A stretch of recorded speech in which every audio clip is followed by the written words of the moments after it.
seems like it's turning into an absolute war between LeBron James and Stephen A. Smith. Stephen A. Smith gets his $20 million, and now LeBron James, or LeBum, is starting to drop the hammer on him throughout social media and now on the Pat McAfee Show. Why not go on Pat McAfee Show? You want to make fun of somebody? You want to look like a crazy lunatic? You go on Pat McAfee. Hey, why don't we ask Aaron Rodgers how he likes to do that? For the fact that Stephen A. Smith came out and said that if Stephen A. Smith gave him any reason to swing at him, he would have, just tells me one thing. You're out of your friggin' mind. You swing at LeBron James, you're going to be flat on your ass. First of all, he's 6'8". He has not 1 inch of fat on his body. And this is a man that squats 500 pounds. What the hell are you going to do to LeBron James? He can flick you. You're like a little snot to him, Stephen. You lost weight. You're like a little crinkle in his ass. I honestly think Stephen A. Smith needs to shut his mouth. I'm not a big fan of LeBron James as a personality.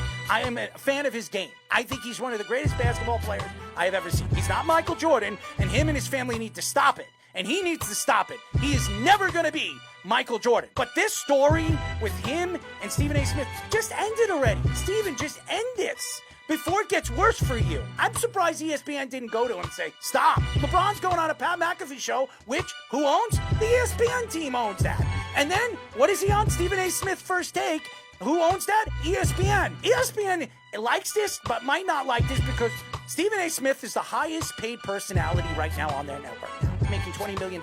Over 100 people were fired because of Stephen A. Smith's contract.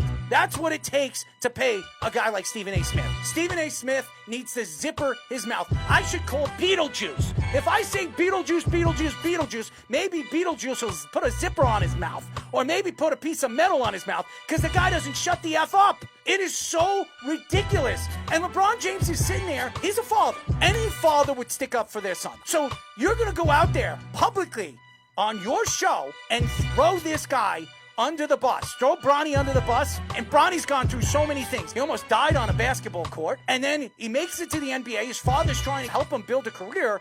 And then you're doing all this and you're saying all these things about this kid. We all know the kid sucks. And LeBron knows his son sucks. Why do you need to come out every single show and throw this kid under the bus? We've heard enough of it. I don't want to hear it anymore.